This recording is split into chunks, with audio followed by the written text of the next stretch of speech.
ইঁদুরের বিষ খান গল্প।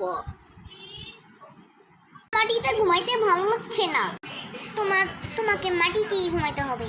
ঘুম ধরছে না, আমরা ওই ফুলের মধ্যে নিচে থুয়ে দেই। তাড়াতাড়ি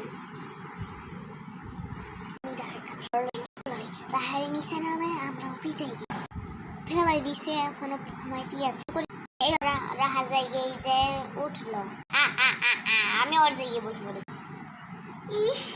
কি ব্যথা লাগছে, মাথা যন্ত্রণা করতেছে। কোথায় গিয়ে কিন্তু কেডা মাটিতে কয়ে দিব কেমন এইসব দেখছে। সকাল বেশ করে আসি। আচ্ছা আরাম পাচ্ছি, একটু খাবার খাই, খাবার লাগে একটু রান্দি, শেষে একটু যাই।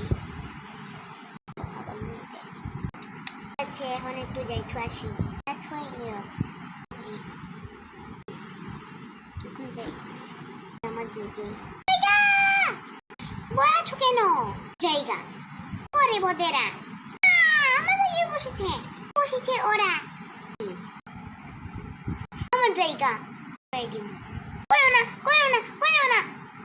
না কি করবো, বেশ করেছি। বাবা আমাকে না তাকিয়া না আমাকে নিচে থুয়ে দিচ্ছে ঘুমানির জন্য। ওদের একদিনকে আমার একদিনকে দিচ্ছি করছে, বেশ করি। তুমি সরি কও, সরি এবার করে কেউ ক গাদা হইতাছে। মিষ্টি ভাবে কইতেই পারি, মিষ্টি ভাবে কও সরি। গাদা হইতাছে দিতে বোদের এবার করে আমাকে নিচে থুয়ে দিছে। বাবা তোরে বিষ খামু, স্টেপ দিয়ে উপরে করিতে করি ছুঁয়ে দেই, স্টেপ দিয়ে ছুঁয়ে দাও। ইঁদুরের বিষ নিয়ে তাকিয়ে তুমি খালি ইঁদুরের বিষ নিয়ে আসো। ইঁদুরের বিষ আছে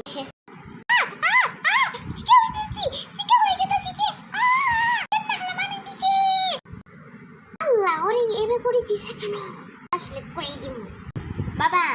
হ্যাঁ ইঁদুরের বিষ খাওয়াই দিছে রাহাকে, রান্না তাকিয়া করিয়ে আল্লাহ জেলে পাঠিয়ে দিন পুলিশের উল্টে। কিন্তু ঠিক করো নেই তোমরা, ইঁদুরের বিষ খাইয়ে মরাই দিছো তুমি, ছুঁয়ে দিছো তুমি। আর রাহাকি সুন্দর জায়গায় না, রাহার বাড়ি তোমরা ইচ্ছে করিয়ে এসেছ। ছোটবেলায় তোমাদের মা কুড়িয়ে পেয়েছে তোমাকে, আর ওকে পেট থেকে নিয়েছে। ঠিক করো না। পরের বার দেখতে চাইলে লাইক করো, সাবস্ক্রাইব করো।